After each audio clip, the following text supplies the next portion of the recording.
Olá, pessoal, tudo bom?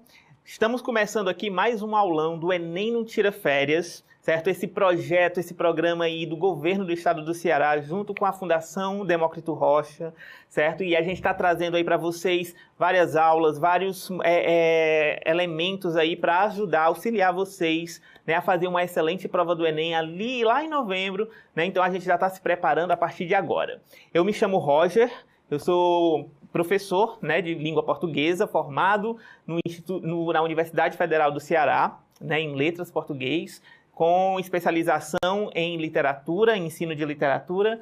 Também sou professor efetivo do Estado e estou hoje para auxiliar vocês, principalmente com a questão da interpretação textual, certo? Então, a nossa aula de hoje é uma aula de linguagens e códigos, mas com foco em interpretação textual, que é uma das grandes, um dos grandes mistérios ainda para os alunos do Enem, né? Porque quando a gente tem aquele domínio da interpretação textual, que a gente entende o texto, a gente entende o que ele quer dizer para a gente, o que aquelas questões estão pedindo, a gente acaba ali desvendando, né, os segredos daquelas questões e tirando ali, chegando à questão correta, né? Então a interpretação textual, ela serve assim para todas as disciplinas, né, do Enem e também para a prova de redação.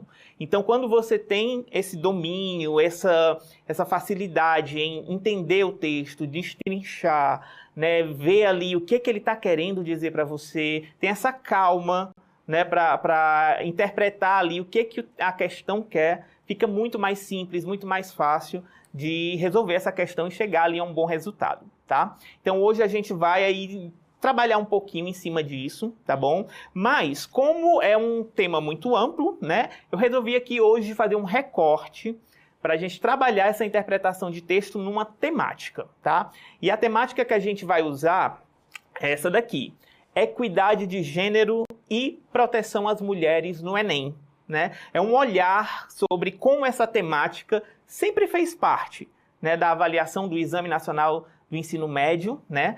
E o quanto ela é relevante para os nossos debates, né, para as nossas ações no cotidiano e, enfim, né, no que a gente faz em sociedade.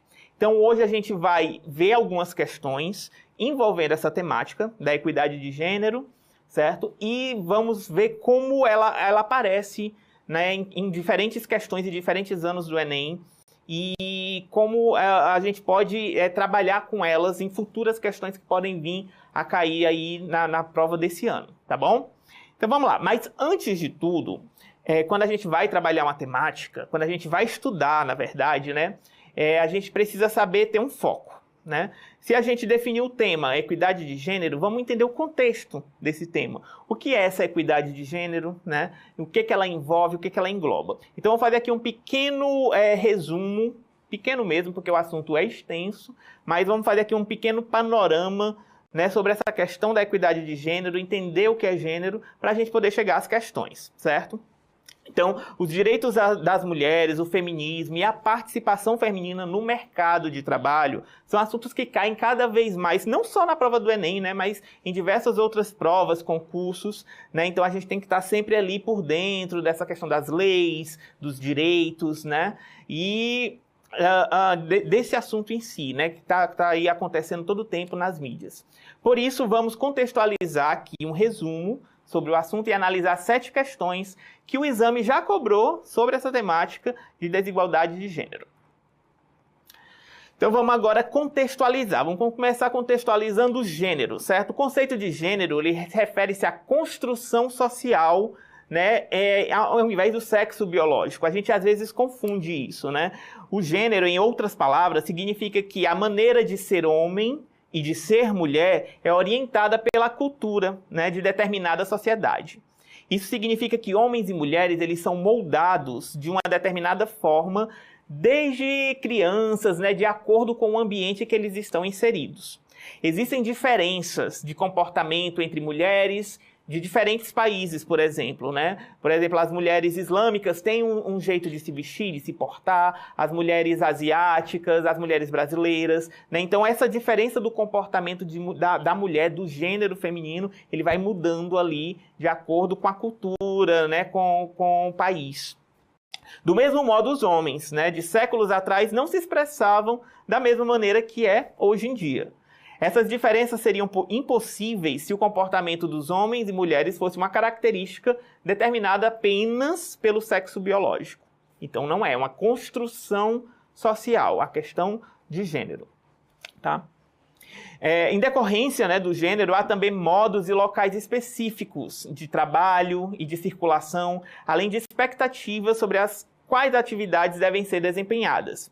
Por exemplo, ainda é muito raro a gente ver homens que trabalham como empregados domésticos, cuidadores de crianças, manicures, né? Da mesma forma que é mais difícil a gente encontrar mulheres motoristas de ônibus, caminhoneiras, trabalhadoras da construção civil.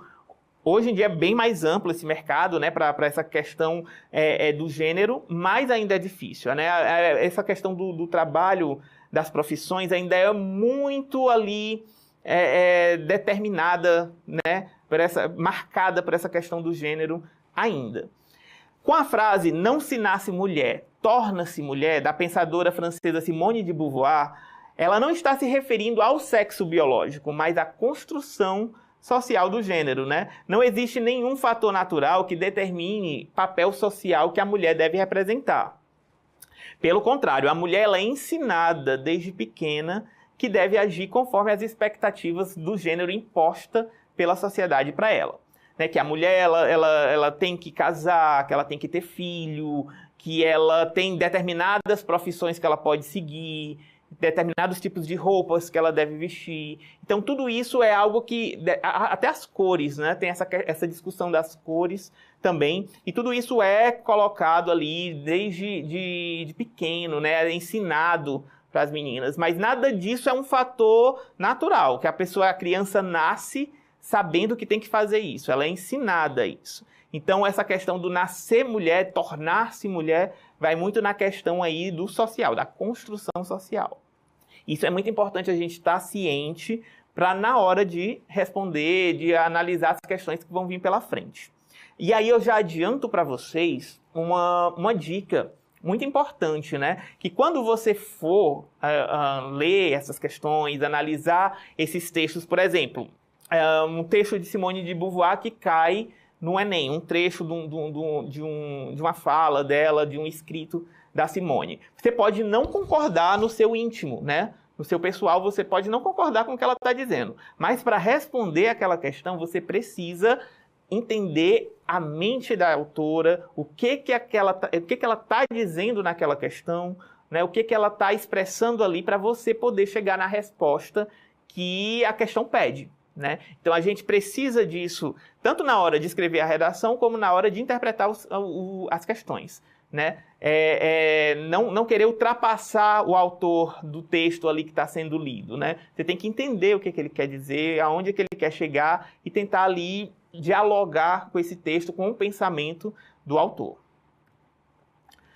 Até a década de 30, por exemplo, as mulheres ainda não tinham direito ao voto. Né? Porque se a gente pensar bem, não está tão longe assim, né? A década de 30 aí foi um dia desses, né? Ainda existem aí pessoas que nasceram nessa década vivas, né? E pensar que até há pouco tempo essas mulheres não tinham direito ao voto, né? Nas últimas décadas, as mulheres têm conseguido importantes avanços, entretanto, ainda estamos longe de alcançar a igualdade entre gêneros que a gente deseja, né? Um obstáculo que as mulheres enfrentam muitas vezes e que permanece invisível, né, é a dupla jornada de trabalho, que, aliás, foi até uma temática que caiu na redação do ano passado, né, da questão das cuidadoras, né, que pessoas que trabalham, a mulher tem aquela carga horária de trabalho dela, mas quando ela chega em casa, ela tem que cuidar do filho, tem que cuidar dos pais, que já são idosos, do marido, enfim, né, ela tem essa segunda jornada que é imposta a ela ali, e que a sociedade enxerga como um dever da mulher mesmo, certo? Ela tem que cumprir aquilo porque sim, porque é o que a sociedade entende como correto, certo? Então, tem isso, né? Essa questão da dupla jornada. Ou seja, além do emprego formal, a maioria das mulheres tem que realizar trabalhos domésticos, limpar a casa, fazer comida e cuidar dos filhos. E um grande problema vivenciado diariamente por muitas mulheres ainda é a questão da violência, né? Infelizmente. Além de não poderem andar tranquilas nas ruas, sem serem assediadas, ainda tem a questão da violência dentro de casa, né? Outro ponto a ser refletido também é a representação das mulheres na mídia, né? Que reflete preconceitos culturais como o machismo. A forma como as mulheres são projetadas pela mídia, os veículos de comunicação, reproduz vieses e preconceitos presentes na sociedade, né? Desde o protagonismo feminino à frente da notícia, até a escolha, né, do que merece ser mostrado da trajetória dessa mulher, veículos reforçam esses padrões tendenciosos e patriarcais. Então a gente não vai muito longe, né? Quando a gente assiste um jornal, programas de fofoca, né, essas notícias que saem sobre celebridades, sobre políticas, né, eles sempre vai voltado para um lado a criticar, a questionar determinada atitude daquela mulher, da profissão dela, por que ela é uma deputada e se veste de tal forma, sabe? Então são essas questões que a gente acaba internalizando, a gente vê e acha normal e não é, né? Quando homens em posições semelhantes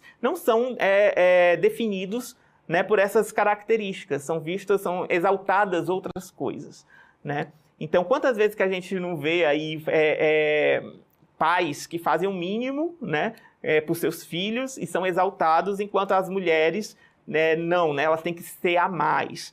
Então, são questões aí que a gente tem que refletir, tem que pensar antes para contextualizar as questões que a gente vai ver sobre esse assunto na prova, tá bom? E aí vai deixando aí nos comentários do vídeo, né, o que você pensa a respeito, se você já se sentiu, meninas, mulheres, né, que estão assistindo aí essa aula, como é que vocês se sentem a esse respeito, se vocês concordam, se vocês enxergam isso também, vão interagindo com a gente aqui também, tá?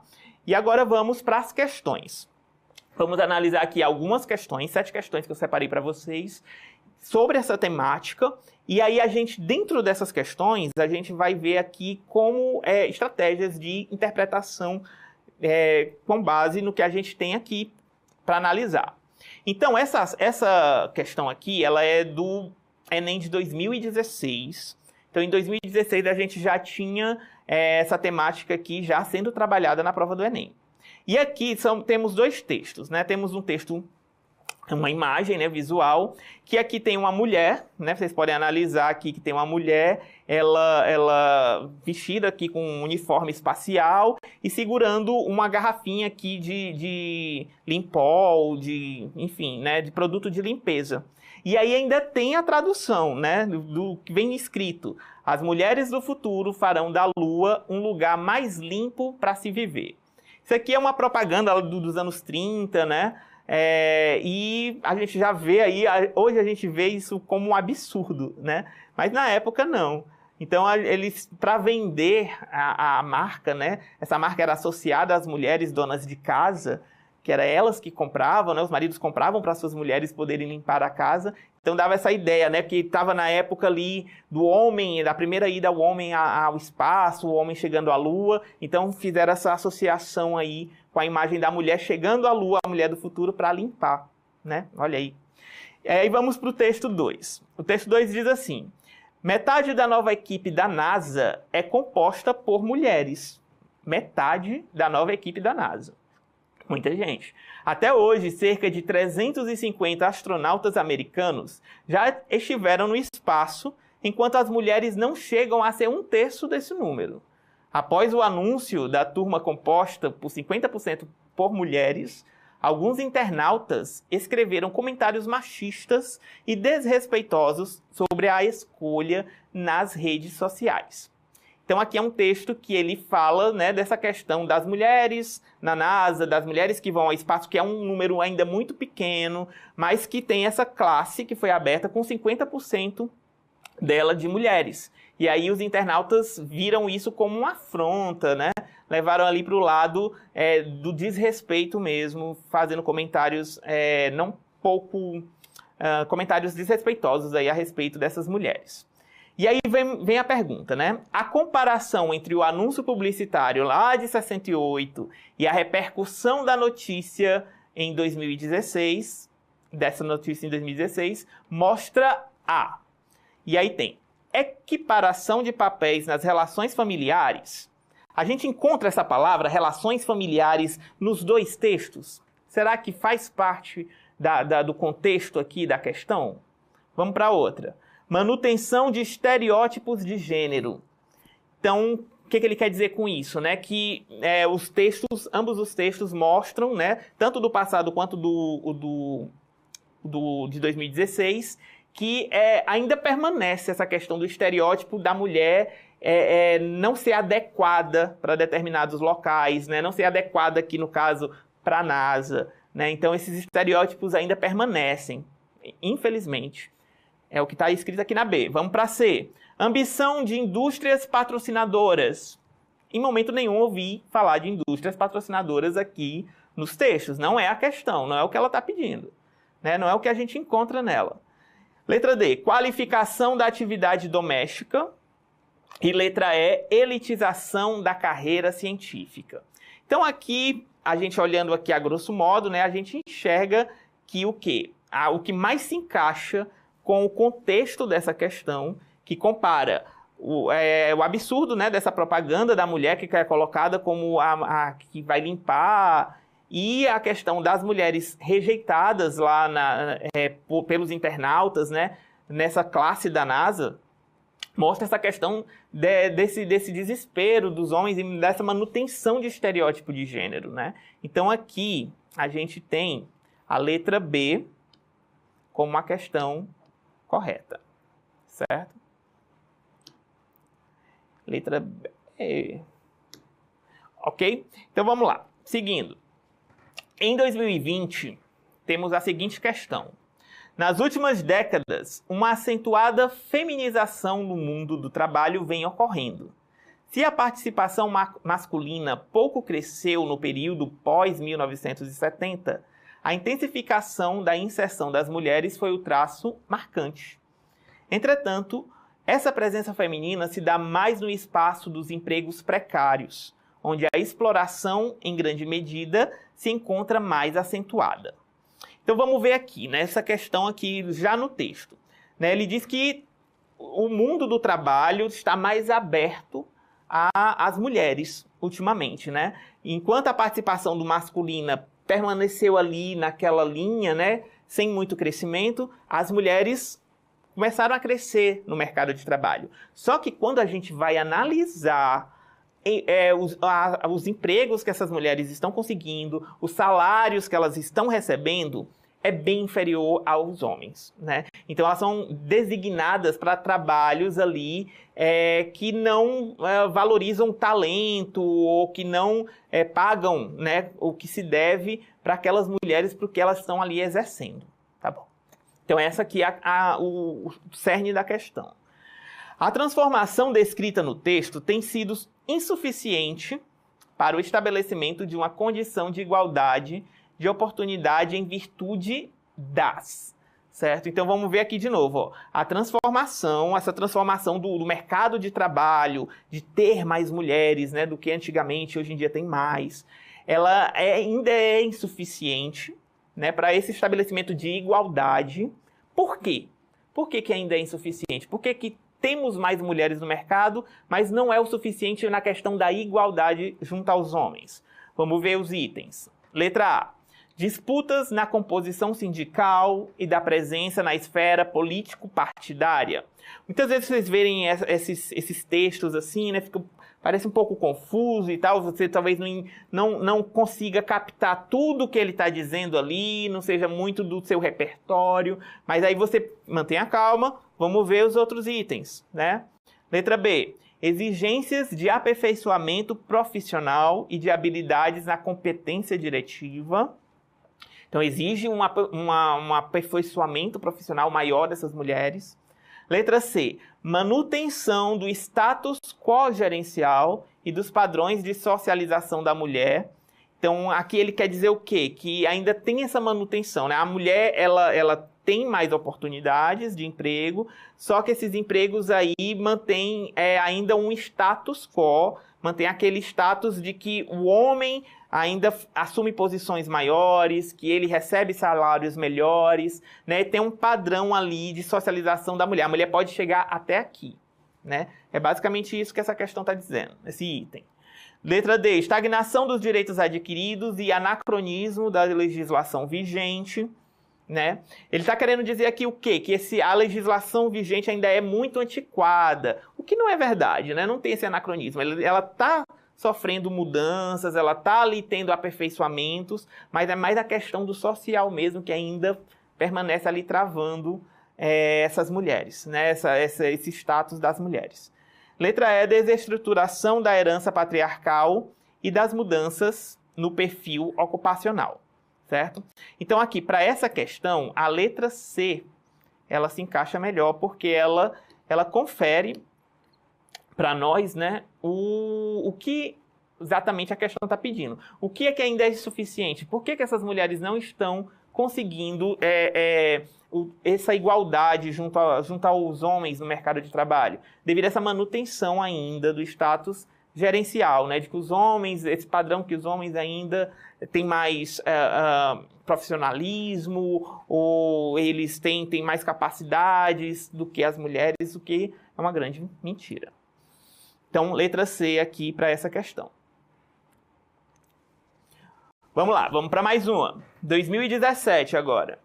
A Lei 11.340, de 7 de agosto de 2006, representou uma ousada e necessária proposta de mudança cultural e jurídica a ser implantada no ordenamento jurídico brasileiro, a exemplo do que ocorreu em outros países, objetivando a erradicação da costumais violência praticada principalmente por homens contra as mulheres, com quem mantém vínculos de natureza doméstica, familiar e afetiva, certo?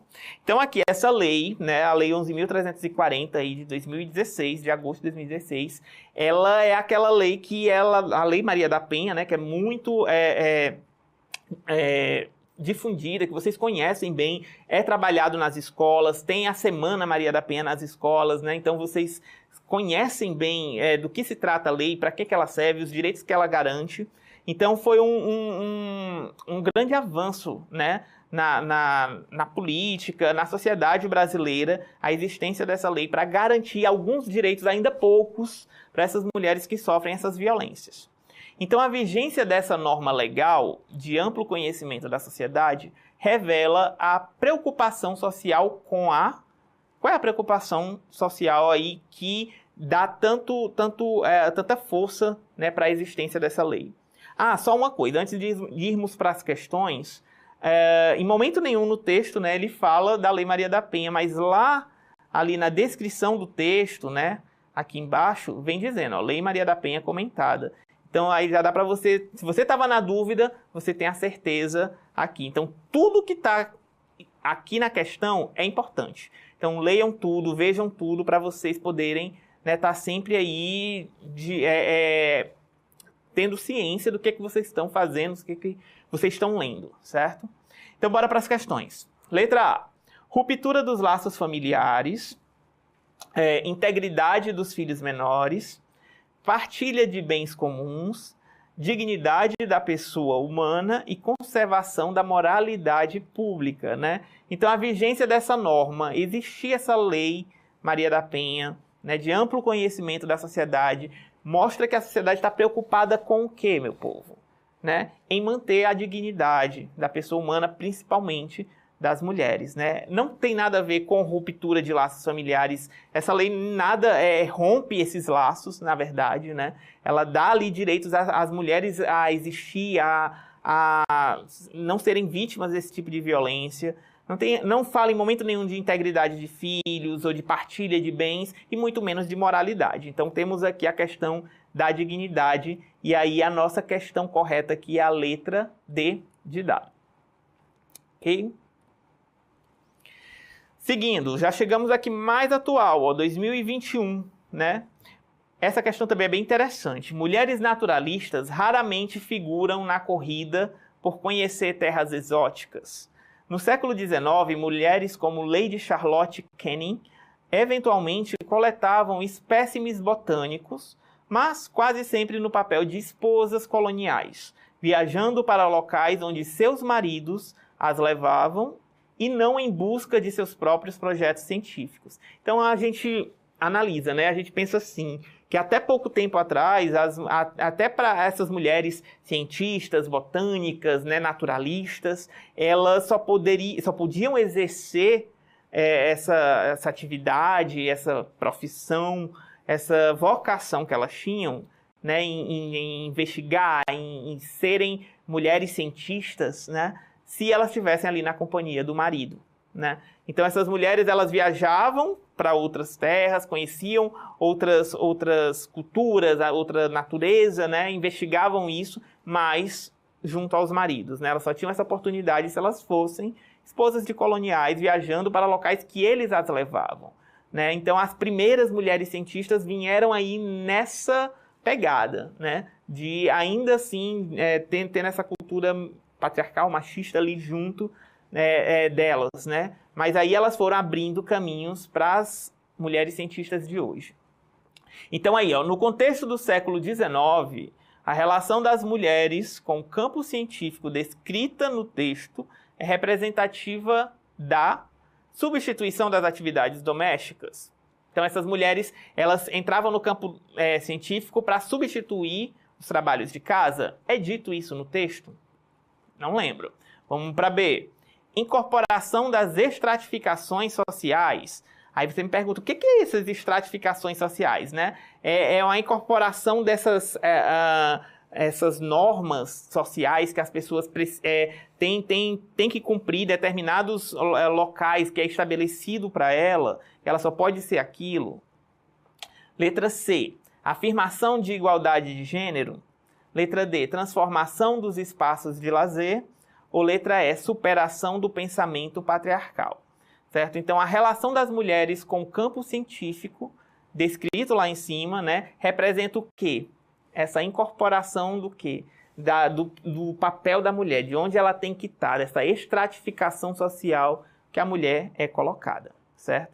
Então, uma questão dessa, que vem com essa terminologia que é um pouco, não é tão próxima da gente, que a gente não vai identificar de cara, né, a gente pode ir aí para a questão de eliminação, né, porque os outros itens aí, eles não cooperam tanto com o que é pedido no texto, tá? E aí sobra o quê? Sobra a letra B, que é essa estratificação social aí, incorporada às mulheres naquela época, certo? Do século XIX. Então, letra B de bola. Certo? Vamos aqui para essa questão que vem, um pequeno trecho, certo? De um quadrinho maravilhoso que eu adoro, que é o Persépolis, que conta a história de uma menina, né, afegã ali, que ela mostra toda essa questão da transformação do ambiente em que ela estava a partir, né, da Revolução Islâmica, as mudanças que acontecem na vida dela e de outras mulheres, né? Então aqui no quadrinho, não sei se tá bem legal para vocês, mas eu vou ler aqui, ó. Essa sou eu com 10 anos de idade em 1980. Aí tem a imagem da menina com o véuzinho ali sentada. E aí do lado as amigas, né? Todas iguais, com a mesma roupa, o mesmo véu. E aí ela diz assim: "E essa é a minha classe. Como estou sentada no canto esquerdo, não dá para me ver na foto. Da esquerda para a direita, Golnaz, Machide, Narim e Mina, as amigas dela. Em 1973 aconteceu uma revolução que depois foi chamada de Revolução Islâmica. Então veio 1980, o primeiro ano em que o véu se tornou obrigatório nas escolas. E aí mostra a professora entregando para as meninas o véu que elas tinham que usar obrigatoriamente aí na escola, devido a aí toda a mudança, né, no modo de viver dessas mulheres depois dessa Revolução Islâmica. E aí vem a questão. A memória recuperada pela autora apresenta a relação entre o quê? Conflito trabalhista e engajamento sindical? Em algum momento, essa criança, contando essa parte da infância dela, Fala da questão de conflito de trabalho, engajamento sindical? Acho que não. Letra B. Organização familiar e proteção à infância. Será que é essa a intenção da autora, nessa memória que ela recuperou? Eles estavam ali protegendo a infância? Vamos ver. Letra C. Centralização econômica e pregação religiosa. Vamos lá, vamos seguindo. Letra D. Estrutura educacional e desigualdade de renda. Essa desigualdade de renda aí elimina essa questão, né? Eu acho que ela não chega a citar isso nesse texto, nesse quadrinho, tá? Então a gente não enxerga isso aqui. E letra E. Transformação política e modificação de costumes. Então, transformação política e modificação de costumes. Será que a gente encontra isso no quadrinho? Ela fala, né, que depois da Revolução Islâmica teve várias mudanças aí no modo de viver, né, dessas meninas. Então, teve uma transformação política causada aí, né, por essa revolução. E aí, isso acabou o quê? Modificando os costumes, principalmente das mulheres islâmicas, né? Que elas passaram a ser obrigadas a usar o véu, a seguir normas, a seguir as regras impostas aí, né, por esse Estado Islâmico que estava em ascensão no momento. Então, a memória recuperada da autora é exatamente sobre isso, transformação política e modificação de costumes. É isso que ela está querendo dizer com esse quadrinho, certo? Então, a letra E é a nossa letra-chave aqui dessa questão. E aí, seguindo agora aqui já para os finalmente da nossa aula, vamos aqui para algumas dicas para questões de interpretação, certo? Primeiro de tudo, leia regularmente, tá? Mas essa leitura regular, ela é diversos tipos de leitura, tá? Não é só um livro da biblioteca ou as questões, né, que você encontra no seu livro didático, mas a leitura mesmo de mundo, ler outros tipos de texto, né? Você ter essa bagagem cultural, ter essa bagagem de leitura, de palavras, e você conhecer essas palavras. Se você vê uma palavra diferente, que você nunca viu, entender o contexto dela, o que ela quer dizer, porque aí ela internaliza dentro de você, e você depois vê numa questão futura, né, você acaba não esquecendo o que ela quer dizer. Por exemplo, a gente viu a questão da estratificação social, né? Então, eu acredito aí que se você internalizou o que significa, né, o significado de estratificação, futuramente, se você vê isso novamente, você vai recordar, tá? Então, isso vem com a leitura. Então, a leitura, ela tem esse papel, né, de fazer você ampliar seu vocabulário, ampliar seu conhecimento de mundo, né? Então, vamos sair um pouquinho ali dos vídeos curtinhos do TikTok, do YouTube, e também ver outras formas de leitura de mundo aí, através de textos, artigos, livros, né? Tem um vasto material aí para vocês. 2. Identifique o gênero textual. É sempre muito importante identificar o gênero, né? Se é um texto argumentativo, dissertativo, se é uma carta, se é um bilhete, porque muito desse contexto, né, de você entender o gênero ajuda você a responder a questão, a saber qual a intenção do autor e aonde você vai encontrar essa intenção na resposta.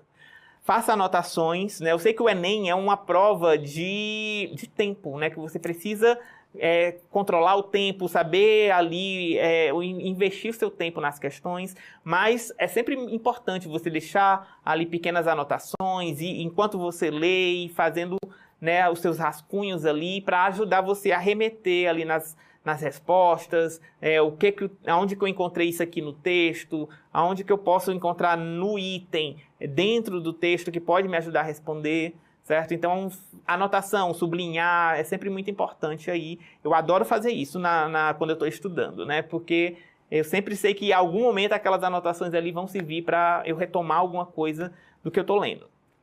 Analise o contexto, sempre muito importante, né? Então, para a gente chegar aqui nas questões, eu fiz todo um contexto ali da questão de gênero para a gente poder entender melhor isso quando a gente fosse ver os textos. E pratique com exercícios, né? A gente tem aí uma vasta, na internet, nas mídias, né?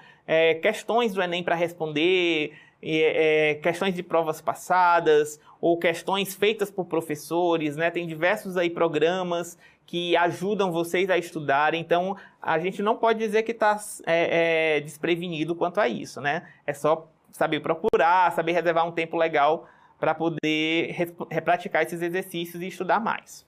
E em quais pontos prestar atenção na hora da interpretação? Primeiro, aquilo que eu disse, né? As suas ideias não podem prevalecer sobre as do autor. Quando um texto está ali para você, você tem que analisar o texto de acordo com o que o autor está falando ali, com o que a questão está pedindo, não com as suas crenças ou com o que você acredita. Para responder a questão ali, você precisa focar no que ela quer, né? Você tem que entender ela. Cuidado com os excessos, né? Tentar não interpretar demais para você não extrapolar e ir além do que o texto está pedindo. Às vezes é algo básico, né? Algo simples que está ali, mas você acaba interpretando demais e aí acaba indo para lugares que não era para ir, né? Então, ter esse cuidado aí, também saber dos excessos. Esteja atento aos conectores, né? Sempre muito importante entender esses conectores de texto ali porque eles muitas vezes são parceiros da gente, para a gente fazer as ligações, né? De onde está a resposta ali no texto que você precisa. E analisar as figuras de linguagem também, que também são ótimas parceiras ali. É a forma como os autores têm de serem criativos, né? Onde eles usam a criatividade deles ali na ironia, enfim, você vai ter que entender ali o que ele quer dizer através dessas figuras de linguagem, tá bom?